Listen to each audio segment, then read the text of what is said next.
Hey guys, so today I'm doing my top 5 favorite book series, and I had a hard time choosing exactly what order I wanted them to go in, but I finally sat down and figured it out, so let's get started. My number 5 pick is the Clique series. This is actually the 10th book. There's 14 or 15 books in the series.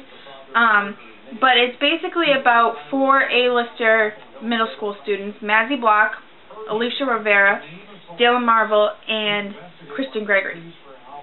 And they form what is known as the Pretty Committee. They're popular students in their middle school and very, very rich little girls. They wear nothing but the best clothes and always going on shopping trips. Their parents are either beneficiary holders of some organization or a TV host on a TV show, etc., etc.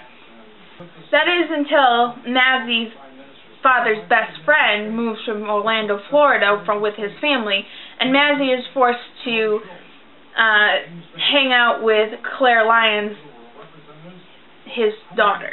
Claire is banished from the Pretty Committee because of her whack style and the lame things that she always said, particularly her kids and her Target shopping trips. As the series goes on, though, Claire learns that a friendship with Mazzy is not given easily. You have to earn your friendship with Mazzy. And Mazzy learns that Claire is actually cool, but it would really be appreciated if Claire would play by Mazzy's rules so that she can be top dog at all times. And Claire eventually accepts that.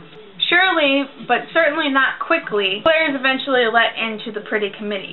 However, it's always a question of how long she will stay in, because the only thing harder than getting into a clique is staying in a clique. And with Claire's whack style and, you know, crazy things that she says, you never know if she'll ever really be accepted by the Pretty Committee.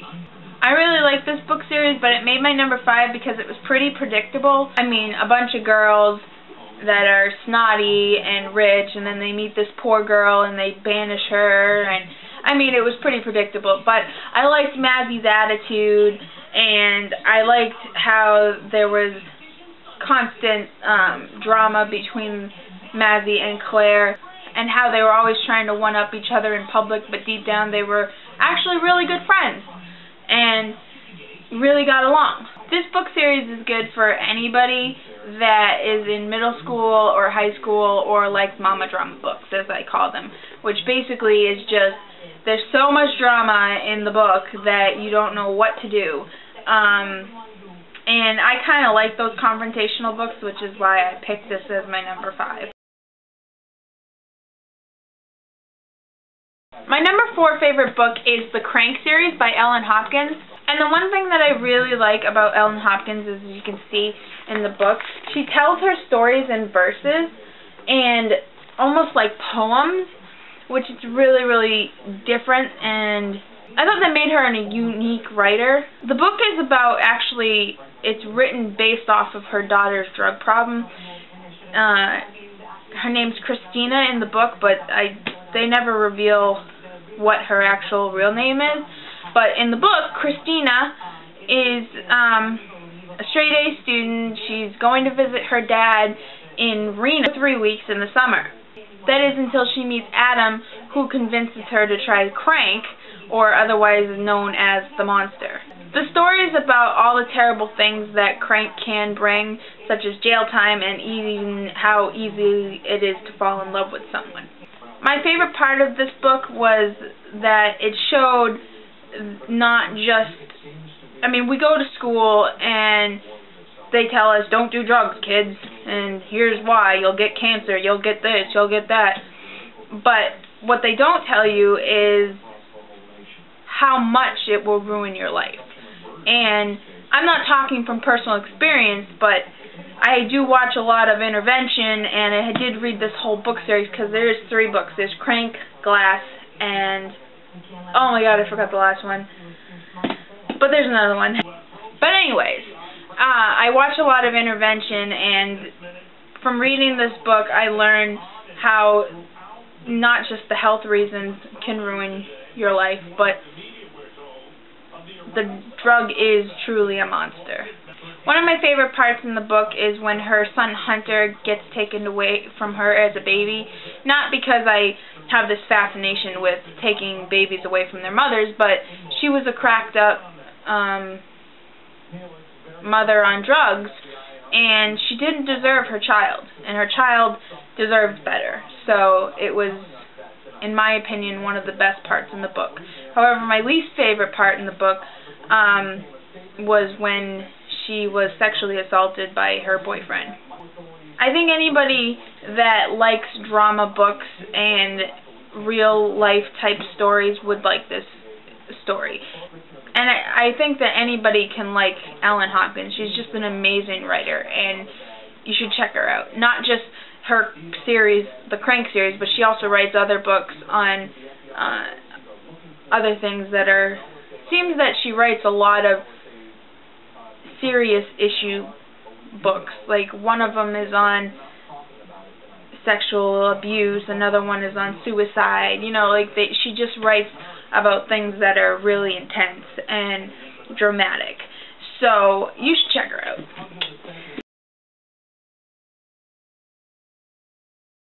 I didn't have this one in the hardcover, so I only have it on my Nook, but it's the Delerium series. Delerium is kind of like the Hunger Games, but instead of it being about kids fighting to the death for freedom, it's about a disease called Amor Deliria Nervosa, or otherwise known as delirium. And delirium is being in love. It's a sickness because it causes so much heartache that it puts you into delirium. However, there is a cure. You can get surgery when you're 18 years old. The problem is that a lot of kids go 18 years with being scared that they're going to be attacked by the delirium. And Lena, the main character, is so excited for her surgery, and she can't wait to get it.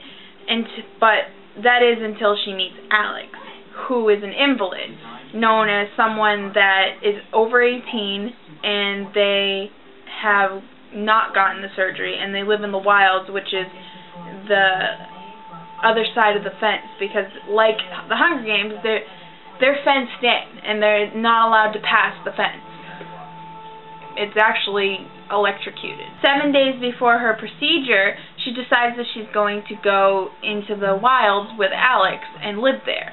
Well, on their way there, Alex gets captured. I love this book. I think because it's mostly like the Hunger Games, it's just a different aspect or different premises. They lived under a similar government system. They were forced to live by rules and were brainwashed on how to live, to think love was actually a scary thing instead of a wonderful thing. My least favorite part of the book was the ending, because I had to wait until March 2013 to read the book, and I just got the book now. I'm starting it tonight, so I will do a review on the book series, or actually the book, when I'm done reading it.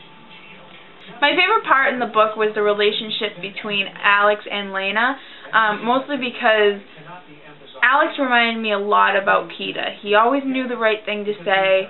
He was very, very calm. He brought this, like, ease to the situation when he walked in the door. And Peeta kind of did the same thing for Katniss. The only difference is between Katniss and Lena is Lena's more timid. Katniss is trying to survive. So they weren't even remotely similar at all. But Alex and Peeta definitely were. I think if you like the Hunger Games series, you'll love this series. It's because, like I said before, it's very, very similar.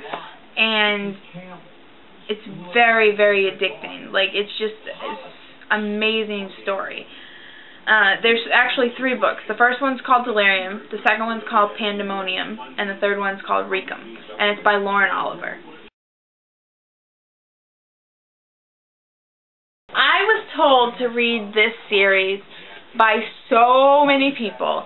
And I was really busy at the time, so I was like, yeah, I'll read it, don't worry. Sounds crazy, but I guess I'll take a whack at it. And one of the people that really got me to read it was my sister Dorothy, and that is The Hunger Games by Suzanne. So I finally picked up the book and read it, and I couldn't put it down. Like, I read the book all in one day. And I immediately picked up the next two because I figured if the first one was as good as it was, then the rest of the series had to be fantastic. And I was right. My favorite part in the book was the interaction between Peeta and Katniss, because Katniss, through the whole thing, plays kind of hard to get. She shrugs off Peeta like he's no big deal, and he's actually more of a problem than he is company. And deep down, she really just can't trust anyone, except maybe Gale and Prim. But other than that, especially when they're in the games, Peeta's the only one she can trust. And even then, she's not so sure. And Peeta is always is similar to Alex in the Delerium series, where he brings this ease to the situation. He always knows the right thing to say. He loves Katniss endlessly, and she can't understand why, but all he wants to do is love her and be with her every single moment until the time comes when either her life or his life ends. And he's hoping that it's his life because he wants Katniss to go on and live a life of happiness. And if it means he has to die, then it means he has to die. My least favorite part of the book was when Peeta got hijacked by the Capitol, because then he hates Katniss, and it's like he totally forgot about Katniss and everything that they had been through. And at this point, Katniss is finally starting to trust Peeta. And I understand why Suzanne Collins did it. Because she had to show that the Capitol was in control at all times. But it was a really sad part in the book for me, and probably the most emotional part. I would recommend this book series to anyone, any age, anybody, especially if you like suspenseful books, dystopian novels, things like that. My final one is the Harry Potter series. Are you really surprised? I mean, obviously, it had to be in there. I'm not going to go into the Harry Potter series because most people know, even if they haven't read the books, they've at least seen the movies, so you know what the premises of the book is. The reason why I chose Harry Potter as my number one is because it kept me on my toes all the time. I never knew what was going to happen. Like, when I tried to figure it out, I was like, yep, this is what's going to happen, and that's totally not what happened. The minute I picked up one of the Harry Potter books, I couldn't put it down. I mean, I've read the series twice. I own every single book. I own all 8 of the movies, and I say 8 because those of you who don't know, it is a 2-part movie on the last one. Some of my favorite parts in the book is when Harry first learns that he's parcel tongue, which means he can talk to snakes. Professor Snape's vision in The Half-Blood Prince, and the defeat of the Dark Lord. I don't really have a least favorite part of the book series other than the Goblet of Fire. I just felt like it was pretty much a pointless book. It didn't really serve any purpose. She probably could have written the book without the Goblet of Fire in it. I mean, the Triwizard Tournament. Okay, great, but we didn't need a 400 to 600 page book on it. I love this series because every time I opened the book, I knew I was in for an adventure. I knew that I was going to not be able to expect what I expect. Okay, guys, so that's my top 5 favorite book series, and I hope that you either, 1, have read these amazing book series, 2, either heard of them, or 3, thought of picking one of them up. Okay, bye!